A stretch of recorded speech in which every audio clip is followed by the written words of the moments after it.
Louisiana beer reviews. Nani.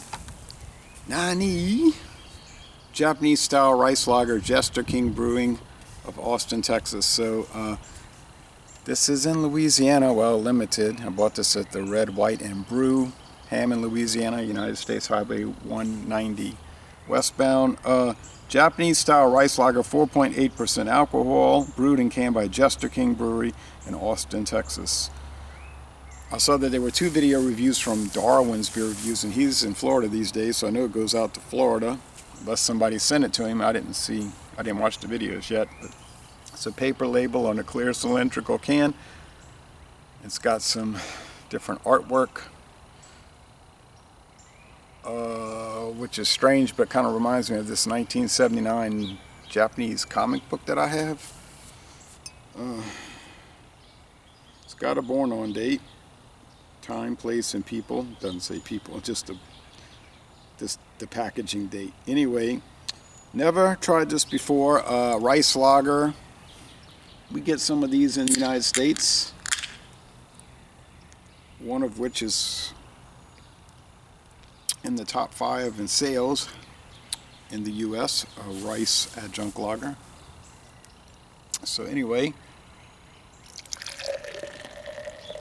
and the one I'm talking about that we get here, mass produced, is 5% alcohol.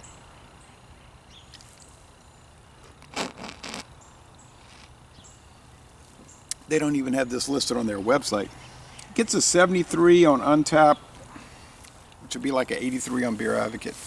Beer Advocate itself gives it an 85. Yeah, there's some check-ins, but yeah, they don't have it listed on the website, so maybe it was a one-time thing and they dropped it, but let's see. Has a thick white head, similar to the American rice adjunct beer I'm talking about, but US, not Japanese style. Japanese style would be like Asahi, super dry, which we used to get around here. We don't really get that around here anymore. A few places in New Orleans will sell it. Yeah, but it's sort of faded away. Asahi.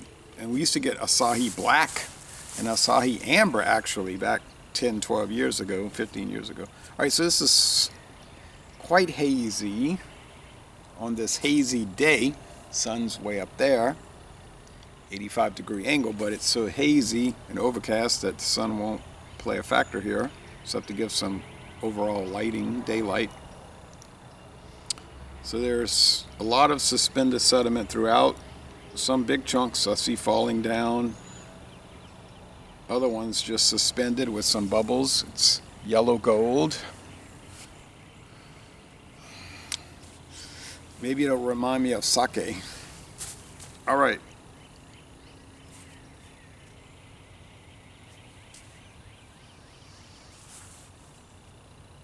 Definitely smells like a rice lager. Now, I actually ate some rice today. Maybe that's bad, maybe that's good. I boiled some rice, long grain, medium grain, doesn't matter to me, any kind of rice I like. Well, I don't like brown rice too much husks. But I did boil some rice and then simmer it and get it tender, and I ate it with for lunch. And it did have that aroma. Now, rice does have an aroma. It's not neutral. And then it smells like that. So you get the malted barley, the cracker, and then the rice, like a rice cake. Let's go with the taste. Cheers. Nani!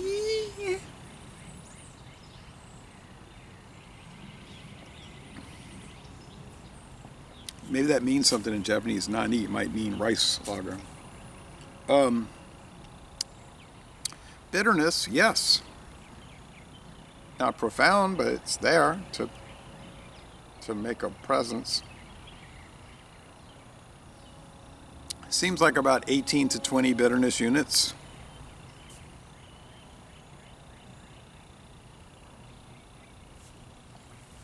Medium bodied. Like I said, you get the biscuit or cracker from the malted barley. You get the rice cake from the rice. A little grassy hop bitterness. It might be using noble hops in this.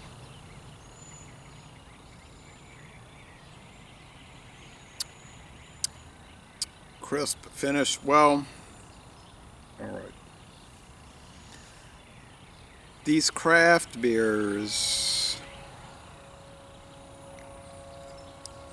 you know, microbrewery like this one, their prices are going to be so much higher than like a 12-pack of like a famous American rice lager. So is it better than that? Maybe yes, maybe not. It's not worse. But just, you wonder, should I pay more? It's funny that they made some American beers, like Dixie, that they used to make was a rice adjunct. And a few others, but it's more similar to Japanese and German. But I guess rice was plentiful in the southern states, maybe Missouri down, so they used it. There's even a rice whiskey that I can buy, not a bourbon whiskey, corn, but rice whiskey. I'd be curious to see what that tastes like. A Louisiana rice whiskey from Melek, I think, distilling. Sweetness, 2.5 out of 5 sugar cubes. Bitterness, 2.5 out of 5 hop cones. Medium body, dry finish. Really good. No knock against it. But, you know, like I say, do you really want to pay craft beer prices for something that tastes like things you could buy at any grocery store? I don't know. I would not, but I wanted to try it. Does it taste like I expected it to taste? Yes. I was worried that it would be off. Like some of these companies, these craft beer companies, they'll try to mimic a major brand and it'll come off. It'll be off. It'll come off very off. But this one does not. Not the best looking label. Not terrible. I know they're trying to do that Japanese comic book style. Like I said, I have an old one from 46 years ago. And you got to read it back to front. But in their culture, that's the correct way. But it has all kind of unusual. I never could understand what I was reading. Like, what is this story about? But interesting artwork and interesting advertisements. Unique. In some ways unique. So I'll score it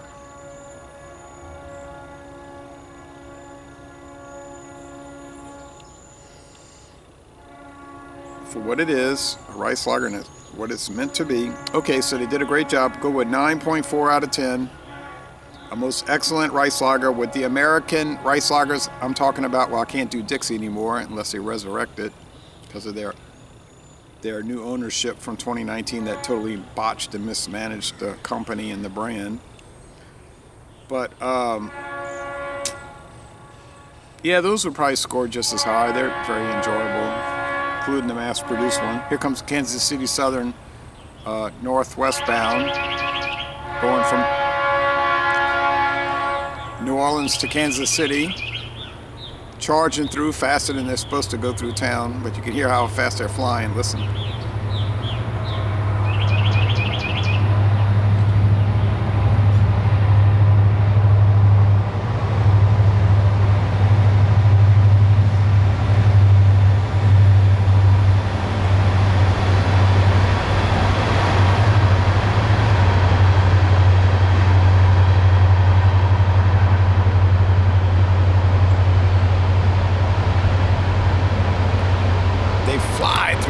All right, anyway, I think the Canadian National, which is further south toward the river, they also go toward New Orleans, from connected to Canada actually, but they go a little slower. But anyway, so laissez les bon temps relais, A most excellent beer, and I'm going to end this review by saying y'all go to Austin, Texas and take a brewery tour.